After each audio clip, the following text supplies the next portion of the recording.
La nuit tombait doucement sur le village de Ntaba, un lieu où chaque souffle du vent semblait porter un secret ancien. Les cases, alignées en cercle autour du grand fromager sacré, vibraient au rythme des tambours qui annonçaient la fête des ancêtres. Mais derrière les chants et les danses, une inquiétude planait.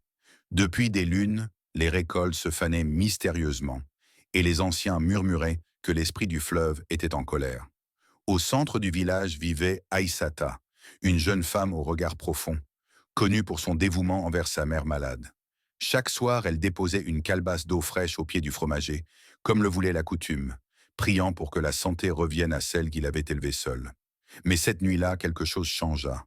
L'eau versée au pied de l'arbre disparut dans le sol, comme aspirée par une force invisible. Aïssata sentit un frisson parcourir son dos. Quelques jours plus tard, un étranger arriva au village. Il portait un bâton sculpté de symboles anciens et disait venir de l'autre côté de la forêt interdite. Son nom était Malik et il affirmait connaître la raison de la colère des esprits. Le fleuve réclame ce qui lui a été volé, dit-il d'une voix grave. Mais personne ne comprenait ses paroles.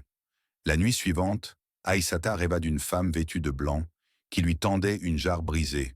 À son réveil, elle retrouva près de sa case une jarre fendue qu'elle n'avait jamais vue auparavant. Son cœur se serra. Le rêve n'était pas qu'un simple songe. Elle alla consulter le vieux griot du village qui révéla la vérité. Jadis, son propre père, aujourd'hui disparu, avait défié les traditions en s'appropriant un objet sacré du fleuve pour protéger sa famille. Depuis, l'esprit des eaux attendait réparation. Déchiré entre l'amour filial et le poids de la vérité, Aïssata comprit que la guérison de sa mère et la survie du village dépendaient d'un choix douloureux.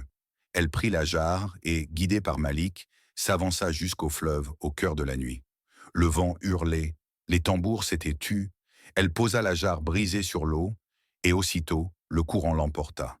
Une lumière douce émana du fleuve, et le silence devint apaisant. Le lendemain, les premières pluies bienfaisantes tombèrent, et les champs reverdirent. Sa mère ouvrit les yeux avec un souffle léger, comme libéré d'un poids invisible. Mais Malik avait disparu, laissant derrière lui son bâton sculpté, planté dans la terre comme une preuve de son passage. Le village entier comprit alors une vérité profonde. On ne peut bâtir l'avenir qu'en acceptant les dettes du passé, même les plus lourdes. Et Aïssata, malgré sa douleur, sut qu'en réparant la faute de son père, elle avait sauvé non seulement sa famille, mais toute une lignée. Morale.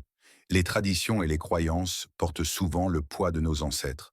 Ce n'est qu'en réconciliant l'amour familial avec le respect du sacré que l'équilibre peut renaître.